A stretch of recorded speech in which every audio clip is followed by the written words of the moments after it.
shalom à tous. Bien-aimés frères, sœurs, parents, amis, camarades, famille, que Dieu vous bénisse, que Dieu vous fasse grâce. C'est le frère Kei, serviteur de Dieu, qui encore en ce jour, Dieu a fait grâce et que nous allons partager ensemble un petit sujet. Et pour cela, pour débuter, en toute sincérité, je vous salue, vous tous, depuis votre position, depuis là où vous êtes, avec cette écriture de Apocalypse 22, à partir du verset 21. On va lire tous ensemble la parole de salutation, qui est Apocalypse 22, verset 21. Apocalypse 22. Apocalypse 22, Verset 21. au verset 21. Que la grâce Du Seigneur Jésus soit avec tous. soit avec tous. Et je le redis encore, parents, amis, frères, famille, sœurs, que la grâce du Seigneur Jésus soit avec vous tous. Et comme nous allons partager aujourd'hui ce petit entretien ensemble qui est basé sur la parole de Dieu, je vous exhorte tous vraiment à attacher une attention particulière à ce petit moment-là, parce que c'est très important pour nous, être humains. Et cette parole que je veux partager avec vous aujourd'hui, elle se trouve dans le livre des Actes, chapitre 8, du verset 26 jusqu'au verset 35. Actes, chapitre 8, 26 jusqu'au verset 35. On va le lire tous ensemble. Un ange du Seigneur, s'adressant à Philippe, il lui dit, lève-toi et va du côté du midi, sur le chemin qui descend de Jérusalem, à Gaza. Celui qui est désert, il se leva et partit. Et voici un Éthiopien, un eunuque, ministre de Candace, reine d'Éthiopie, et surintendant de tous ses trésors, venu à Jérusalem pour adorer. Il est venu à Jérusalem pour adorer. Sans retourner, assis sur son char, et lisait le prophète Ésaïe. L'Esprit dit à Philippe, avance et approche-toi de ce char. Philippe accourut et entendit l'Éthiopien qui lisait le prophète Ésaïe. Il lui dit, comprends-tu ce que tu lis? Il répondit, comment le pourrais-je si quelqu'un ne me guide? Il invita Philippe à monter et à s'asseoir avec lui. Le passage de l'écriture qu'il lisait, que l'Éthiopien lisait, était celui-ci. Il a été mené comme une brebis à la boucherie. Et comme un agneau muet devant celui qui le tombe. Il n'a point ouvert la bouche. Dans son humiliation, son genou a été levé. Alléluia.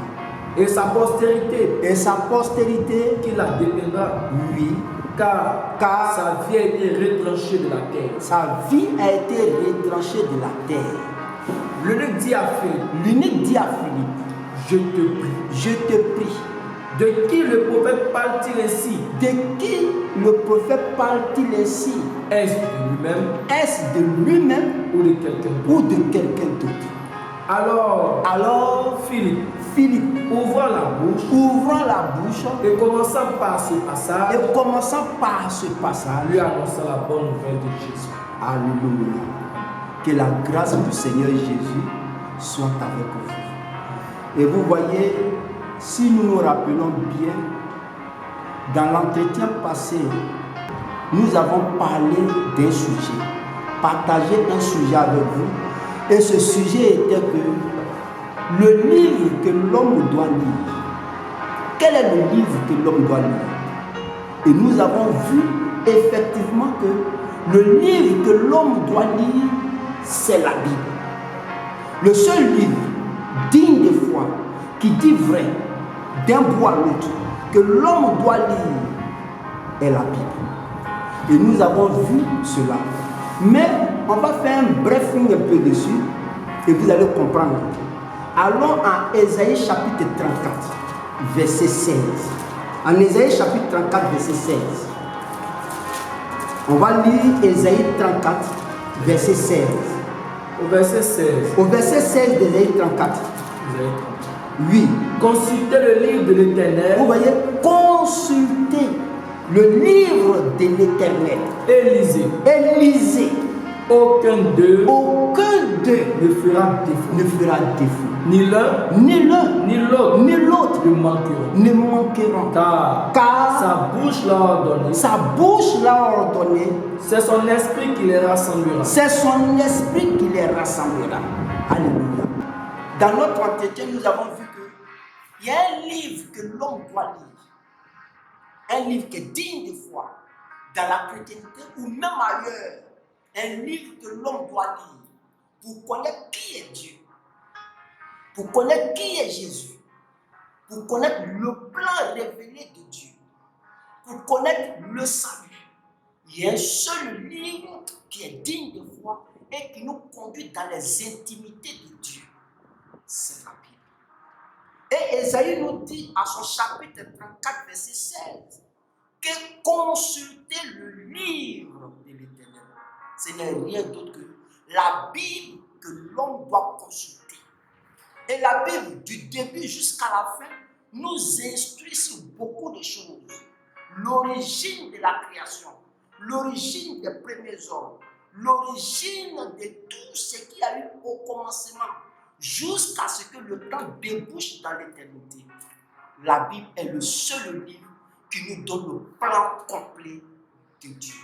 C'est pourquoi c'est le livre qui est digne de foi que l'homme doit lire. Lorsque Paul, dans son ministère, est venu, en 2 Timothée chapitre 3, verset 16, Paul disait ceci. 2 Timothée 3. 2 Timothée 3, verset 16. Et aussi en 2 Pierre 1, verset 19 à 20.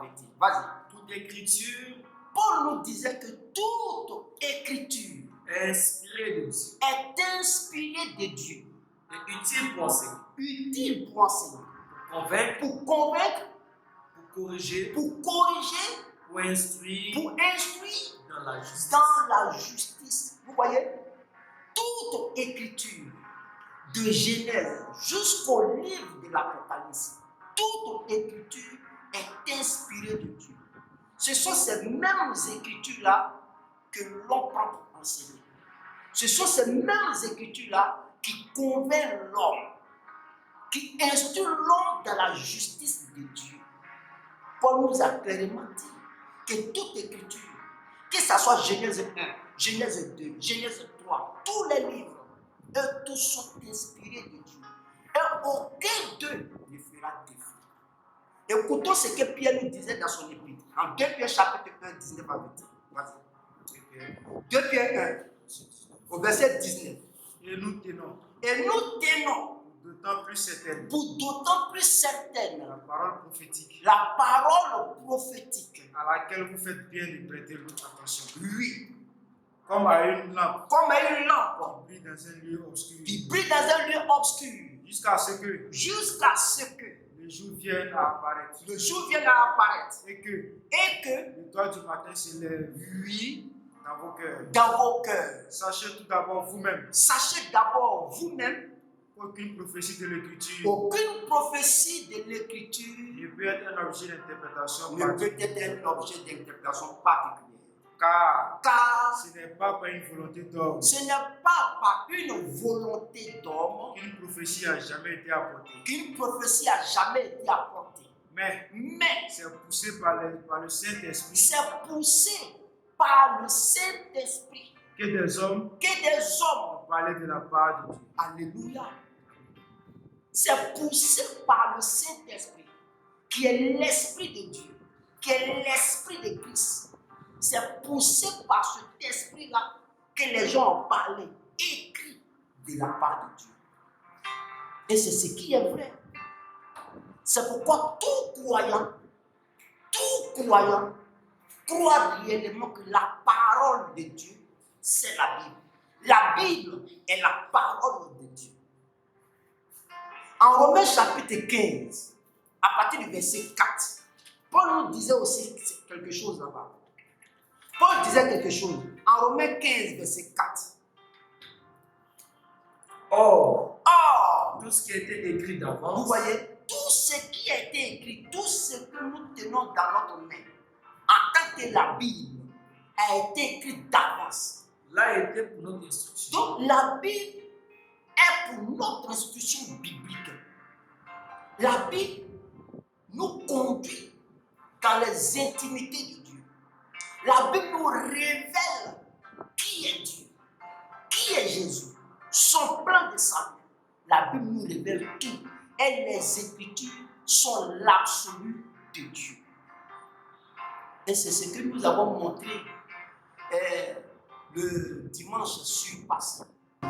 Et c'est ce qui est vrai. Voyez un peu. Maintenant, la question que nous devons nous poser.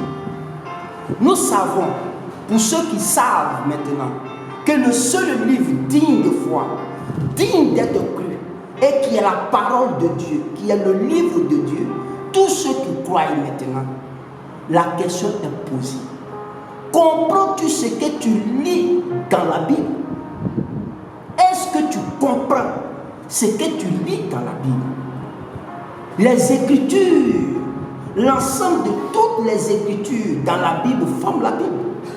Mais ce que tu lis dans la Bible, les versets que tu lis dans la Bible, est-ce que tu les comprends comme il le faut? Voilà la question. C'est pourquoi j'ai dit que ce thème que nous allons partager ensemble se trouve dans Actes chapitre 8, du verset 26 jusqu'au verset 35. Parce que c'est un exemple.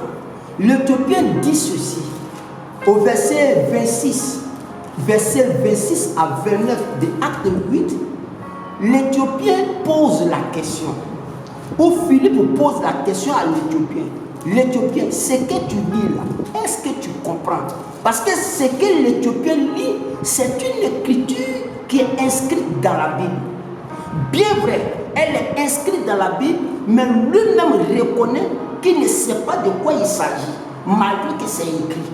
On va reprendre Actes chapitre 8, du verset 26 au verset 29. Un ange du Seigneur s'adressa à Philippe, lui dit, lève-toi, va du côté du midi, sur le chemin qui descend de Jérusalem à Gaza. Celui qui est désert, il se leva et partit. Et voici un Éthiopien, un eunuque, ministre de Candace, reine d'Éthiopie, et surintendant de tous ses trésors, venu à Jérusalem pour adorer, il s'en retournait, s'assit sur son char, et il lisait le prophète Isaïe. L'Esprit dit à Philippe, L'Esprit maintenant dit à Philippe, avance et approche-toi de ce char. Philippe accourut et entendit l'Éthiopien qui lisait le prophète Isaïe. Il lui dit, comprends-tu ce que tu lis? mais pourquoi Philippe demande à l'Éthiopien, est-ce que tu comprends ce que tu lis? Parce que la Bible est une révélation. Chaque verset biblique de la Bible est une révélation. Malgré que nous avons la Bible, elle est écrite noir sur blanc devant nous. Nous pouvons la lire. Nous pouvons lire chaque verset de l'Écriture et ne pas comprendre le sens. Ou ne pas comprendre ce que Dieu veut dire. Ou la vraie pensée de Dieu sur l'Écriture. L'exemple est donné dans le cas de l'Éthiopien. Continue. Il lui dit, comprends-tu ce que tu lis? Il répondit, comment? Il dit comment le pourrais-je? Si quelqu'un ne me guide, comment je peux comprendre? Si personne ne me guide. Oui, continue. Et il invita Philippe à monter et à s'asseoir avec lui. Vas-y. Le passage de l'Écriture qu'il lisait était celui-ci. Et c'est celui-ci. Il a été mené comme une brebis à la boucherie. Et comme un agneau muet devant celui qui le tombe. Oui. Il n'a pas ouvert la bouche. Dans son humiliation, son jugement a été levé. Et sa postérité qui la dépeindra. Car sa vie a été retranchée de la terre. L'eunuque dit à Philippe. Regardez encore la question ou ce que dit l'eunuque. Vas-y. L'eunuque dit à Philippe. Je te prie. De qui le prophète parle-t-il ainsi? Mais pendant qu'il lit, le prophète Esaïe, il lit une écriture de l'Ancien Testament, mais malgré ça, il ne sait pas de qui il s'agit. Or, il lit. Or, l'écriture est devant lui. Il lit Esaïe 53, mais il ne sait pas de qui il s'agit. Ça veut dire, nous pouvons avoir la Bible écrite devant nous, lire les versets de la Bible et ne pas comprendre réellement le sens ou la pensée de Dieu sur l'écriture. C'est pourquoi ma question est celle-ci. Toi qui reconnais que la Bible est la parole de Dieu, qui reconnais que la Bible est le seul livre que l'on doit lire, ça c'est vrai. Mais est-ce que tu comprends ce que tu lis dans la Bible? Là il y a la question. Aujourd'hui, c'est ça le problème de l'humanité. La Bible n'a pas de problème, mais c'est l'homme qui a un problème. Le problème même de l'humanité, c'est le fait qu'il soit trop instruit. Pensant que le fait qu'il est instruit, il peut amener cette instruction-là dans la Bible. Voilà ce qui crée le chaos. Le fait qu'il est instruit. Mais non. La Bible est une révélation. Chaque sujet, chaque doctrine, chaque portion des Écritures est une révélation dans la Bible. Sans la révélation, personne ne peut comprendre la vraie pensée de Dieu sur une Écriture. C'est pourquoi, malgré que nous avons la Bible, que nous la lisons, il faut obligatoirement la révélation. Qu'est-ce que Jésus disait en son temps? En Matthieu 11, verset 25 à 26. On va lire un texte de Matthieu 11, 25 à 26. Matthieu 11, 25 à 26. Matthieu 11, 25 à 26. Matthieu 11. Oui. 25 à 26. Oui. En ce temps-là, Jésus prit la parole. Et il dit, je te loue, Père, Seigneur du ciel, et de la terre, de ce que tu as caché ces choses, aux sages, et aux intelligents. Vous voyez, la Bible est cachée aux sages et aux intelligents. Ceux qui sont plus instruits et qui veulent prendre l'instruction pour mettre dans la Bible a caché ces mystères à ces personnes-là. Vas-y, frère. De ce que tu les as révélés aux enfants. Voyez, il faut la révélation. Cela est caché premièrement dans la Bible. Mais il faut la révélation. S'il n'y a pas de révélation, tu ne connais pas encore la pensée réelle de Dieu sur Jésus. C'est pourquoi la question qui se pose aujourd'hui, est-ce que tu comprends ce que tu lis dans la Bible? Dans la Bible, Jésus a parlé. Dans la Bible, les prophètes ont écrit. Dans la Bible, il y a tout. Mais ce qui est dans la Bible, est-ce que tu comprends ce que tu lis? Je prends par exemple les paroles de Jésus. En Jean 14, verset 28. En Jean 14, verset 28 et en Jean 10, verset 30. C'est un exemple. Prenons Jean 14, 28 et Jean 10, verset 30. Jean 14, 28. Verset 28. Oui, vas-y. Vous avez entendu.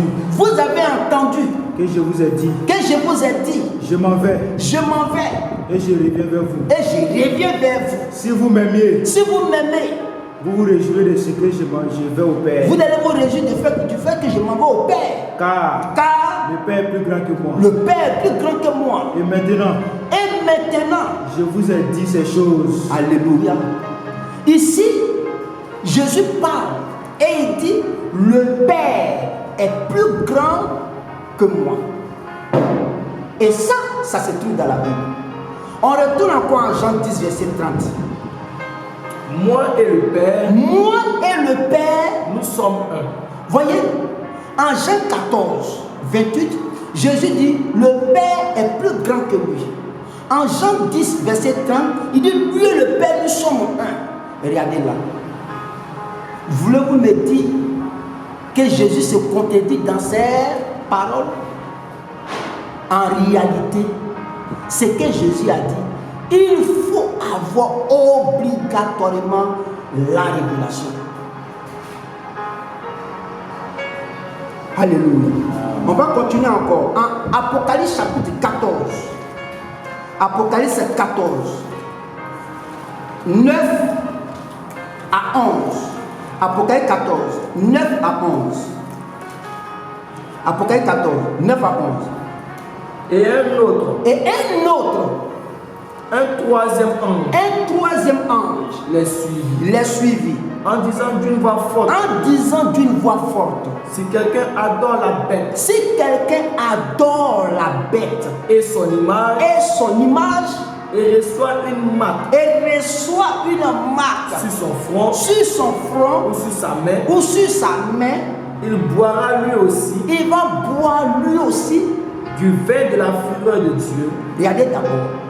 Dans le livre de l'Apocalypse, au chapitre 14, du verset 9 jusqu'au verset 11, il nous a parlé de la bête, de son image. Si quelqu'un adore la bête et son image, il boira lui aussi la coupe de la colère de Dieu.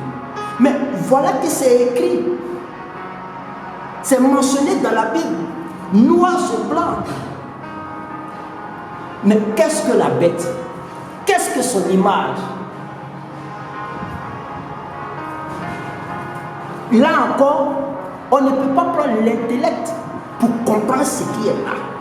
Il faut obligatoirement la révélation sur ce qu'est la bête, son image. C'est pourquoi la question qui est posée, est-ce que tu comprends ce qui est écrit dans la Bible? Parce que c'est là le problème de l'humanité. C'est là le problème des gens les plus instruits. C'est là le problème des gens. En réalité, dans la Bible, il n'y a pas de contradiction dans la Bible. Mais la contradiction se trouve dans la pensée de l'homme, mais pas dans la Bible. La Bible, il faut la révélation pour comprendre réellement le message de Dieu, la pensée réelle de Dieu. On continue encore. On va prendre Genèse 3. Genèse 3, 6 à 7. Genèse 3, 6 à 7. Genèse 3, 6 à 7. Genèse 3, 6 à 7. La femme vit que l'arbre était bon à manger. La femme a vu que l'arbre était bon à manger. Et agréable à la vue. Et agréable à la vue. Qu'il était précieux. Et qu'il était précieux. Ouvrir l'intelligence. Pour ouvrir l'intelligence. Elle prit de son fruit. Elle prit de son fruit. Et en mangea. Et en mangea. Elle en donna aussi à son mari. Et en donna aussi à son mari. Qui était auprès d'elle. Oui. Et il en mangea. Regardez par exemple. C'est écrit vraiment dans le livre de la Genèse, noir sur blanc. arbre.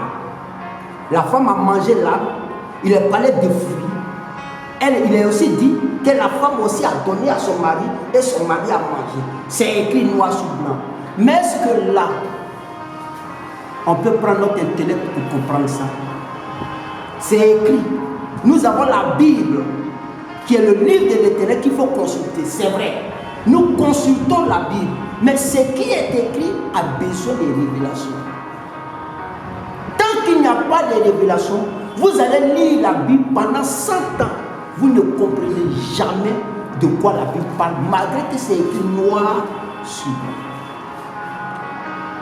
En Genèse chapitre 2, versets 7 à 9, et que bientôt nous allons terminer. Genèse chapitre 2. L'Éternel Dieu forma l'homme. L'Éternel Dieu forma l'homme de la poussière de la terre. De la poussière de la terre. Il souffla dans ses narines. Il souffla dans ses narines un souffle de vie. Un souffle de vie. Et l'homme devient un être vivant. Et l'homme devient un être vivant. Genèse 2. Vas-y, continue. Puis l'Éternel Dieu planta un jardin en Éden. Puis l'Éternel Dieu a planté un jardin dans l'Éden. Du côté de l'Orient. Du côté de l'Orient. Et il mit l'homme qui avait formé. Et il a mis l'homme qu'il avait formé. L'Éternel Dieu fit pousser du sol. L'Éternel fit pousser du sol. Des arbres de toute espèce. Des arbres de toute espèce. Agréable à voir. Agréable à voir. Et bon à manger. Et bon à manger. Et l'arbre de la vie. Et l'arbre de la vie. Au milieu du jardin. Oui. Et l'arbre de la connaissance du bien et du mal. Oui. Un fleuve. Voyez, l'arbre de la vie et l'arbre de la connaissance du bien et du mal, c'est bien écrit noir sur blanc. Mais ce que nous venons de lire là, est-ce qu'on comprend le sens réel ou la vraie pensée de cette écriture? Qu'est-ce qui se cache derrière cette écriture? Il faut la révélation. En réalité, la Bible en elle-même est un livre codé. Elle est écrite noir sur blanc, bien vrai. Mais c'est un livre codé, fermé, scellé. La Bible. De Genèse à l'Apocalypse, tout ce qui est inscrit dedans a besoin de révélation. Et sans la révélation, vous ne savez rien de qui est Dieu, qui est Jésus, son plan. Tout, vous ne savez rien. C'est pourquoi, pour terminer avec ces mots, la Bible est un livre déjà achevé. On ne peut plus rien ajouter à la Bible. On ne peut plus rien retrancher de la Bible. Et c'est une malédiction pour quiconque ajoutera ou quiconque retranchera, comme nous dit le livre d'Apocalypse chapitre 20, du verset 18 jusqu'au verset 19. Verset 18 au verset 19. Apocalypse 22, verset 18, verset 19. Je le déclare à quiconque. Je le déclare à quiconque. Entend les paroles de la prophétie se lire. Oui. Si quelqu'un y ajoute quelque chose, si quelqu'un ajoute quelque chose, Dieu le frappera. Dieu le frappera. Des fléaux décrits dans ce livre. Oui. Et si quelqu'un retranche quelque chose, oui, des paroles du livre là, de cette prophétie, Dieu retranchera sa part, de l'arbre de la vie. Alléluia. Et je suis encore heureux, encore en ce jour, d'avoir partagé ce petit thème avec vous et de faire une petite conclusion pour terminer. Nous savons que la Bible est le livre de l'Éternel, le livre que l'homme doit consulter, le livre que l'homme doit se référer dedans pour comprendre, pour savoir qui est Dieu, pour savoir qui est Jésus, pour savoir au sujet du salut, pour savoir ce que nous devons savoir même jusqu'à ce qu'on retourne dans l'éternité. C'est vrai, c'est écrit noir sur blanc. Mais la chose la plus importante maintenant, tu as la Bible, c'est vrai, mais est-ce que tu comprends ce qui est écrit dans la Bible? Et pour comprendre ce qui est écrit dans la Bible, il faut la révélation. S'il n'y a pas de révélation, on ne connaît rien encore au sujet de la pensée de Dieu. Vous pouvez avoir la Bible chez vous, la lire, mais sachez que sans la révélation, vous ne savez rien encore du sujet sur lequel vous parlez. Terminons avec Éphésiens chapitre 3, verset 1 jusqu'à 3. Et nous avons terminé. À cause de cela, moi Paul, le prisonnier de Christ, pour vous païens, si du moins vous avez appris quelle est la dispensation de la grâce de Dieu qui m'a été donnée pour vous, c'est par révélation que j'ai eu connaissance du mystère sur lequel je viens d'écrire un peu de mots. Galates chapitre 1, 11 à 12. Et shalom à vous tous. Galates chapitre 1. Galates 1, 11. Je vous déclare, frère, frère, que l'évangile qui a été annoncé par moi, n'est pas de l'homme, ni d'une école de théologie, ni d'une école pastorale, mais car je ne l'ai ni reçu, ni appris d'un homme dans une école ou dans un institut, mais par une révélation du Seigneur. Mais par une révélation du Seigneur Jésus-Christ. Vous voyez que Paul a été très clair. Sans révélation, nous n'en savons rien. Shalom à vous tous. Que la grâce et la paix du Seigneur soient à vous, au nom de Jésus-Christ.